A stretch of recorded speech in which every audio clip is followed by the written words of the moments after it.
Hi hello ನಮಸ್ಕಾರ ಎಲ್ರಿಗೂ. ನಾನು ನಿಮ್ಮ ಪ್ರೀತಿಯ ಅಶೋಕ್ ಪ್ರಸಾದ್ ಕಡಬ. ಸ್ನೇಹಿತರೆ, ನಾನಿವತ್ತು ಕೇರಳದ ಪ್ರಸಿದ್ಧವಾದ ಅಕ್ಕರೆ ಕೊಟ್ಟಿಯೂರು ಕ್ಷೇತ್ರಕ್ಕೆ ಬಂದಿದ್ದೇನೆ. ವರ್ಷದಲ್ಲಿ ಕೇವಲ 28 ದಿನಗಳು ಮಾತ್ರ ಪ್ರವೇಶ ಇರುವಂತಹ ಕ್ಷೇತ್ರ. ಸೊ ಕಳೆದ ವರ್ಷ ಕೂಡ ಬಂದಿದ್ದೇನೆ, ಹಾಗೇನೆ ಈ ವರ್ಷ ಕೂಡ ಬಂದಿದ್ದೇನೆ. ಈ ವರ್ಷ ನಾನು ಮತ್ತು ಗಣೇಶ್ ಅವರು ಇಬ್ರು ಬೈಕ್ ನಲ್ಲಿ ಬಂದಿದ್ದೇವೆ.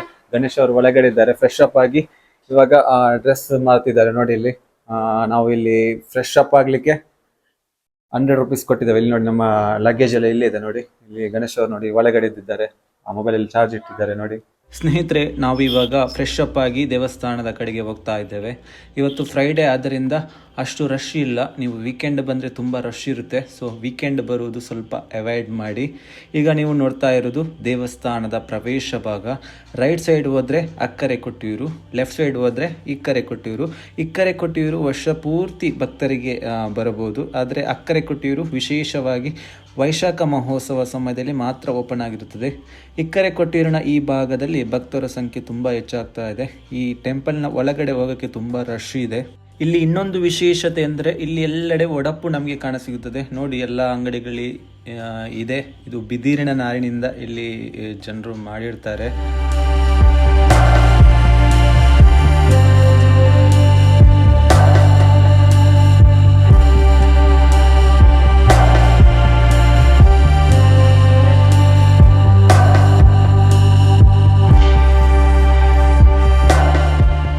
ಸ್ನೇಹಿತರೆ, ನಾವಿವಾಗ ಕೊಟ್ಟೀರಿನ ಬಾವಲಿ ನದಿಯ ತೀರದ ಹತ್ರ ಇದ್ದೇವೆ.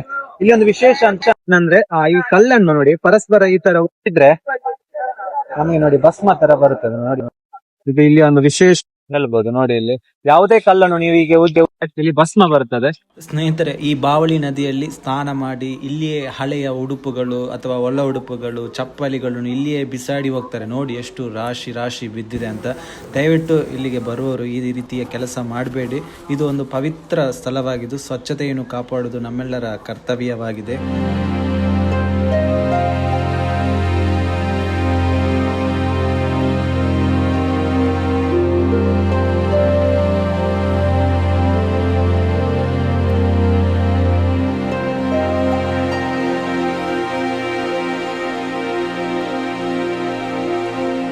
ನಾವು ಅಕ್ಕರೆ ಕೊಟ್ಟಿಯೂರು ದಾಟಿ ಹೋಗ್ಬೇಕಾದ್ರೆ ನಮಗೆ 2 ಬ್ರಿಡ್ಜ್ ಸಿಗ್ತದೆ, ಅದನ್ನು ದಾಟಿ ಹೋಗ್ಬೇಕು ನಾವು.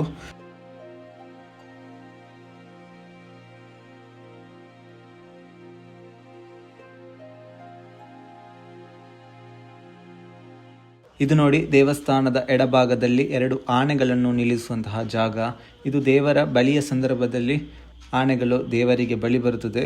ಅಲ್ಲಿ ನೋಡಿ, ಒಂದು ಅಶ್ವತ್ಥ ಮರ ಇದೆ, ಅದಕ್ಕೆ ಸುತ್ತು ಬರುತ್ತದೆ. ಇಲ್ಲಿ ದಿನದಲ್ಲಿ 2 ಬಾರಿ ಆನೆಗಳು ಪ್ರದಕ್ಷಿಣೆ ಬರ್ತದೆ. ಯಾವ ಸಮಯ ಅಂತ ಇಲ್ಲ, ಮುಹೂರ್ತ ನೋಡಿ ಆನೆಗಳು ಬಲಿ ಬರುತ್ತದೆ. ಇವಾಗ ನೋಡಿ, ಆನೆಗಳು ಬರುತ್ತಿದೆ ಬಲಿಯ ಸಂದರ್ಭ ನೋಡಿ.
ಸ್ನೇಹಿತರೆ, ಇಲ್ಲಿ ದೇವಸ್ಥಾನದ ವಿವಿಧ ಸೇವೆಗಳಿಗಾಗಿ ಪ್ರತ್ಯೇಕ ಸೇವಾ ಕೌಂಟರ್ಗಳು ಇವೆ. ಸ್ನೇಹಿತರೆ, ಈ ಕೊಟ್ಟಿಯೂರು ಕ್ಷೇತ್ರದ ಇತಿಹಾಸದ ಬಗ್ಗೆ ನಿಮಗೆ ಹೇಳುವುದಾದರೆ, ಇದು ಶಿವ ಮತ್ತು ಸತಿಯ ಪೌರಾಣಿಕ ಕಥೆಯೊಂದಿಗೆ ಸಂಬಂಧ ಹೊಂದಿದೆ.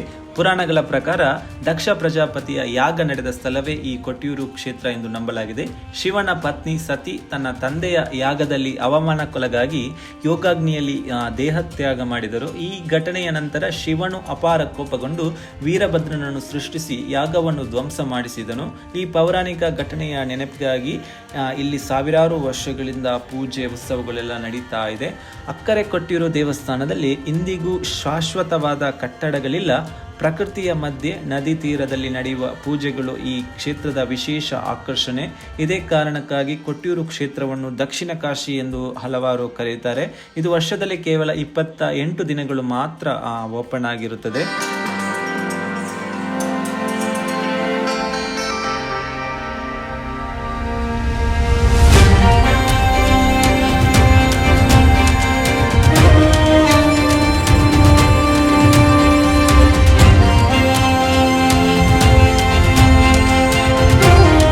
ಸ್ನೇಹಿತರೆ, ಇಲ್ಲಿ ವೈಶಾಖ ಮಹೋತ್ಸವದ ಸಂದರ್ಭದಲ್ಲಿ ಮಧ್ಯಾಹ್ನ ಊಟದ ವ್ಯವಸ್ಥೆ ಕೂಡ ಇದೆ ನೋಡಿ. ಪ್ರತಿದಿನ ಅನ್ನ, ಸಾಂಬಾರು, ಉಪ್ಪಿನಕಾಯಿ ಮತ್ತು ರುಚಿಕರವಾದ ಊಟ ಇರ್ತದೆ. ನಾವು ಕೂಡ ಇಲ್ಲಿ ಊಟ ಮಾಡಿದೆವು.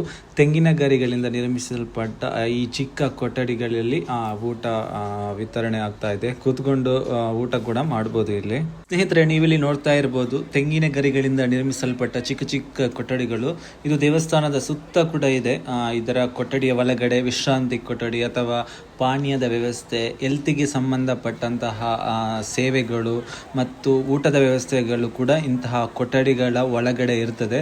ಹಾಗೆಯೇ ಇದು ಇಲ್ಲಿ ವೈಶಾಖ ಮಹೋತ್ಸವ ಮುಗಿದ ನಂತರ ಈ ಕೊಠಡಿಗಳನ್ನು ಅಂದರೆ ಸಂಪೂರ್ಣವಾಗಿ ಡೆಮಾಲಿಷ್ ಮಾಡ್ತಾರೆ.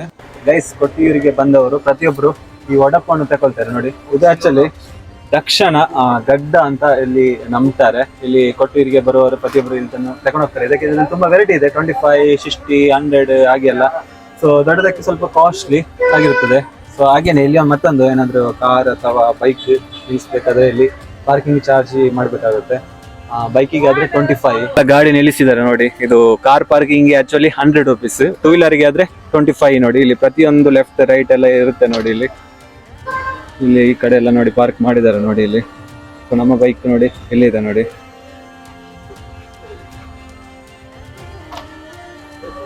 ನೋಡಿ ಇಲ್ಲಿದೆ. ಗೈಸ್, ವಿಷಯ ಎಂತ ನಮ್ದ್ರೆ ನಮ್ಮ ಗಣೇಶ್ ಅವರು ಕೊಟ್ಟಿರಿ ಒಂದು 8 ಕಿಲೋಮೀಟರ್ ದೂರದಲ್ಲಿರೋ ಒಂದು ವ್ಯೂ ಪಾಯಿಂಟ್ ಗೆ ಕರ್ಕೊಂಡು ಬಂದಿದ್ದಾರೆ ನೋಡಿ. ಇದು ವಯನಾಡು ಹೋಗುವಾಗ ಸಿಗ್ತದೆ. ಬನ್ನಿ, ಅದೇ ನಮ್ಮ ಪಲಚಿರಂ ವ್ಯೂ ಪಾಯಿಂಟ್. ಬನ್ನಿ ಬನ್ನಿ ನೋಡು.